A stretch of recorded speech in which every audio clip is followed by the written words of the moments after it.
Mesdames et messieurs, bonsoir. Les conditions météorologiques sur le pays ont été instables sur la majeure partie du territoire sénégalais. D'ailleurs, cette nuit, ce vendredi, des orages et pluies persisteront sur les localités sud, centre et nord-ouest du pays. Donc, pour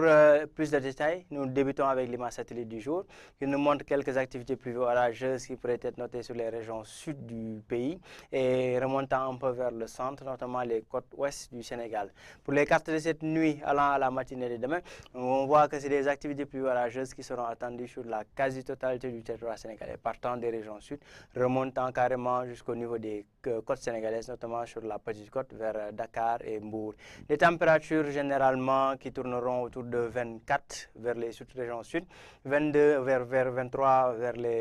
le Sénégal oriental et 25 voire 26 degrés sur les régions nord du pays. Demain dans la journée du samedi, ces activités pluvio orageuses persisteront sur la quasi-totalité du territoire sénégalais, surtout en fin d'après-midi allant vers la nuit. C'est toujours les localités sud qui seront intéressées en premier lieu, remontant vers le centre et les côtes ouest sénégalaises, surtout sur l'axe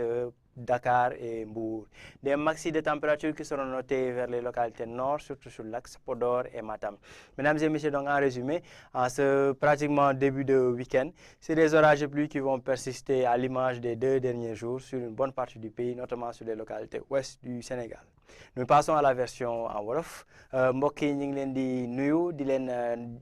leen jox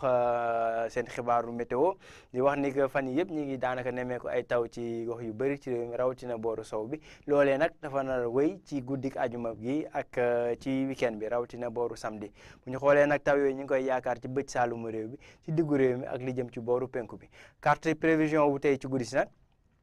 tàmbale déjà ci nataalu jaww ji gis nañ que ni niir yi nga xam ni moom mooy nar a taw ci Sénégal ñi ngi jugee ci diggante Guinée ak Mali dina dugg nag ci dëkk bi ci guddi si jàpp suba ci suba carte de prévision wu guddi si nag ñi ngi gis que ni taw yi ñi ngi koy xaarandi goxu Sénégal bi yëpp tàmbalee ci bëj Saalum bi booru Casamance yéeg nag ci diggu dëkk bi ba ci penku réew mi ak sow bi lu ci mel ni booru Dakar température yi nag dana xaw a yem maay ci bëj Saalum bi jëm penku bi muy ñaar fukki degré ak ñaar jàpp ñaar fukki degré ak ñett ñu ngi xaarande diggante Tambacounda ak Bakel dana yéeg nag ba ñaar fukki degré ak juróom benn ci bëj gànnaar gi jàpp ñaar fukki degré ak juróom ñaar ak ñaar fukki degré ak juróom ñett muy température bi gën a mag bi ñuy xaar ci booru Matam suba nag ci gaaw gi ci journée gaaw gi ñuy xaar yaakaar ba léegi ay taw donc asamaan si dana xaw a ami niir lool ñuy ay taw yoo xam ne day ànd ak dënnu ñu xaarandi ci bëj saalum réew mi ci diggu réew mi ba ci bëj gànnaaru réew mi donc ci tënk rek